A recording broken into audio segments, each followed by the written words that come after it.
contrario, él aplica por un aviso humanitario. Seguimos en Radar hablando de los nuevos decretos ejecutivos que regularizan la entrada de emigrantes, pero que regularizan a los indocumentados, para ser bien específico, director. También hay un tema con las personas que llegan con enfermedades terminales que ha sido debatido en algunos medios. Sí, mira, el tema de las enfermedades terminales debidamente comprobadas, incluso en la ley migratoria, lo establece como uno de los candidatos seguros a una visa humanitaria, porque no podemos, por un tema de humanidad, dejar a esta persona desamparada. Así que muchas personas, pues, que en algún momento dado han ingresado al país y posteriormente nadie quiere enfermarse, le da un cáncer o una enfermedad de estas terminales, al final el gobierno termina dándole una visa humanitaria porque lo establece la ley. O sea, no tiene nada que ver con el decreto que estamos conversando. Y ahora lo que quería acotar adicional es que el tema de que va a ser abierto, hay un artículo que establece que se va en base a la situación económica del país, de índice de desempleo, índice de crecimiento del Producto Interno Bruto y demás, se determinará la cantidad de gente que se va a legalizar. Es decir, de todo, como va a ser por citas, nosotros podemos manejar perfectamente las cantidades. Es decir, si nosotros vemos que la economía, por X o Y motivo, se está desacelerando, se está incrementando el índice de desempleo, simplemente se cierra esa válvula porque ya no necesitamos a más nadie. O sea, no hay más cita. Exacto. Se puede llegar a ese momento en que simplemente... Porque este trámite, a diferencia de los otros, no es que, bueno, yo presento todos los papeles y tengo el derecho, no, básicamente es así. Hay que atender a todo el que estaba en fila. Exacto. Por lo menos eso es lo que pasaba en el Nuevo Panamá. No, pero te explico. Sí, ahí en el Nuevo Panamá era el que iba y cumplía con todo, se le daba su requisito. En esta ocasión va a haber una entrevista y no es un derecho de que se le va a dar la residencia. Ustedes pueden negar. Podemos negarlo en base a la entrevista y podemos, como te digo, medir las cantidades dependiendo de la situación económica del país en cada momento histórico. O sea, ese decreto no establece, bueno, que ya es abierto y es un derecho. Incluso ese decreto ni siquiera permite las reconsideraciones que sí se dan en los trámites normales y las apelaciones que se dan en los trámites normales. O sea, que al que le dicen que no... Es no, salvo que la causal que se le haya negado, él pueda cambie o él demuestre que estábamos equivocados, porque todos somos seres humanos y podemos equivocarnos. Pero no es algo de que va a ser como los otros trámites, que bueno, yo estoy casado con panameño y casi que es un derecho que me dé mi residencia, o yo invertí $300,000 en un apartamento y casi que es un derecho darle la residencia si él prueba que definitivamente lo compró. Ustedes se reservan el derecho de admisión, por así decirlo. Exacto, este decreto lo vamos a estudiar bien y en su momento nosotros determinaremos las cantidades. Por lo menos ahora vamos a abrir con un máximo de 50 citas al día. Eso es el máximo que nosotros vamos a hacer, nada de aglomeraciones, nada masivo, 50 citas al día y poco a poco lo vamos evacuando, verificando los antecedentes penales y otras circunstancias de cada persona, si está trabajando, si es, de repente, un ejemplo, pues, trabaja en un salón de belleza, que es barbero, bueno, que nos demuestre que es barbero en el salón de belleza o pinta las uñas y demás. Y bueno, veremos cada caso en particular. Esto está a la vuelta de la esquina, director. ¿Cuándo empieza este proceso? Este proceso, yo calculo que en un par de semanas vamos a poder iniciar el tema, porque tenemos que prepararnos logísticamente, ¿no? Tenemos que abrir la página web con un link para las citas, una de los asiáticos y otra de la general. Poner esta del asiático, estamos haciendo el esfuerzo para ponerlo también el formulario en chino para que ellos los entiendan y puedan también ver. ¿Entrevistador en chino? Estamos hablando con las asociaciones chinas que nos presten de repente algún traductor, no sé si lo contrataremos o será voluntario, vamos a ver cómo sería el tema, porque ellos hablan, la mayoría es cantonés, no mandarín. Entonces tenemos que buscar a alguien que hable cantonés y español fluido. Así que básicamente estamos en la etapa de preparación logística para dar inicio a estos procesos, lo cual, como le digo, no es masivo y vamos a estar muy al pendiente de las circunstancias del país y si en un momento dado uno lo ve, que ya no es necesario, se cierra y punto. Señor director, pero usted tiene formación de leyes igual que tengo yo. Usted sabe que lo que no está en el expediente no está en el mundo. Si usted no le ponen una fecha ahí de determinación a este decreto de cumpleaños, como dice, o de cumpleaños, pues entonces esto se da a entrever de que esto no tiene fin. Entonces eso así no puede quedar. Nosotros los abogados sabemos que eso tiene que estar en blanco y negro allí. No puede ser que no tenga una fecha.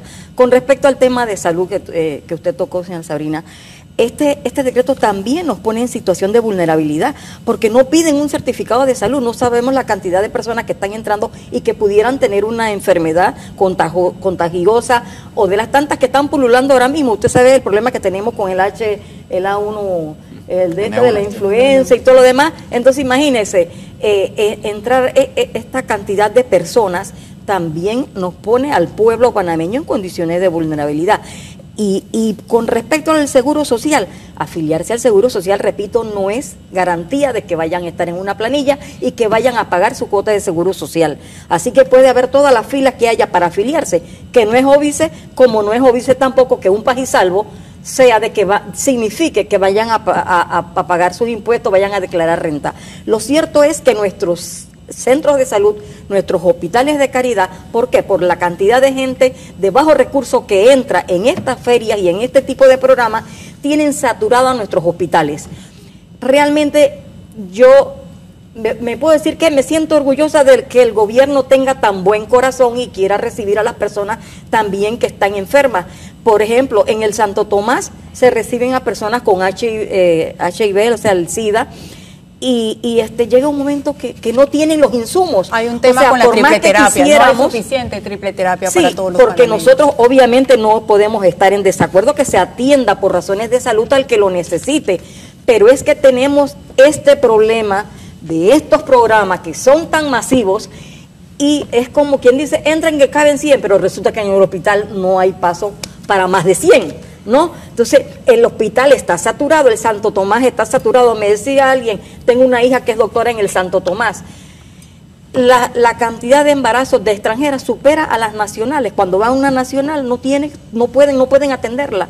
Hay una saturación en todos los hospitales de clase media hacia abajo, los hospitales de caridad, los centros de salud, qué decir de las escuelas también. O sea, regularicemos la cantidad de personas que vienen, porque Panamá es un país chico y no tiene capacidad para tanta gente de este tipo. René hablaba hace un rato de que éramos víctimas del éxito.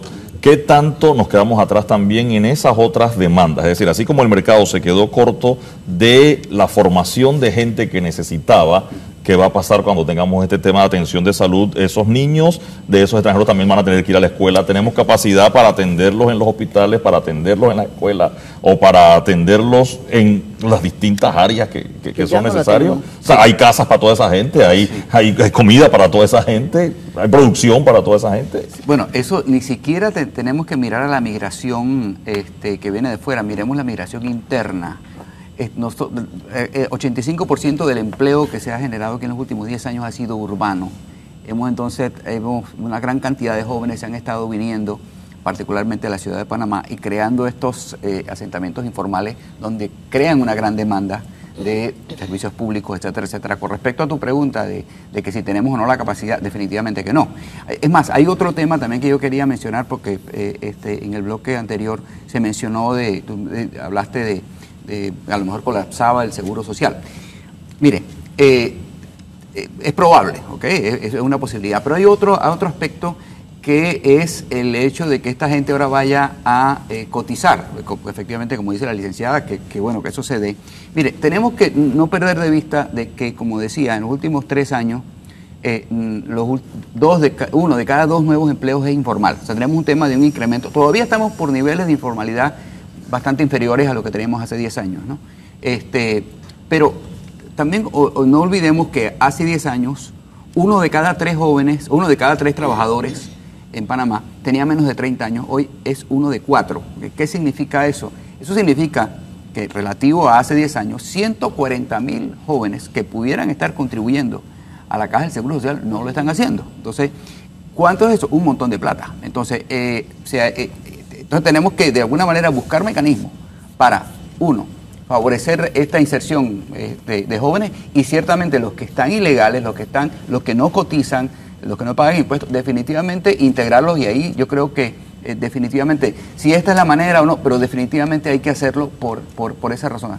Las finanzas de la Caja del Seguro Social están bastante maltrechas, no es ningún secreto, de tal manera de que todo lo que hagamos para poder crear una base realmente de ingresos a la finanza del Estado, pues bienvenida sea, ¿no? Gonzalo Medina, en una política migratoria, digamos, coherente y de Estado, se deben tener en cuenta, como lo dice el señor Quevedo, aquellos costos adicionales que requiere un país, esas inversiones, para darle no solamente la bienvenida por razones humanitarias, sino también poder proveer de todos esos servicios que requiere la población. Claro, a ver, yo creo que al hablar de mi política migratoria integral en el país, hemos venido orbitando en una serie de temas, ¿no? Educación, empleo, seguridad social, seguridad nacional, y ahora tomamos el tema de salud. Y así vamos a ir incluyendo un importante número de sectores de la sociedad que están vinculados de una u otra forma en tema de que la migración internacional afecta o incide. Pero aquí justamente es el tema de salud, por ejemplo, el tema de salud no es que el Estado panameño tenga buen corazón, es que es un tema de derechos humanos. Nosotros debemos garantizar los derechos humanos a todas las personas que están en el territorio nacional, y esto debe primar por encima de cualquier cosa. Y yo creo que una política integral en materia migratoria debe basarse precisamente, el primer eje, el primer enfoque que debemos hablar es precisamente el derechos humanos. No podemos dejar el tema de derechos humanos de lado, y esto yo creo que es fundamental que lo tengamos presente a la hora de hablar de una política migratoria integral en el país. No hay política migratoria sin considerar el tema de los derechos humanos. Nos acabó el tiempo de este bloque, venimos ya con las conclusiones de los panelistas.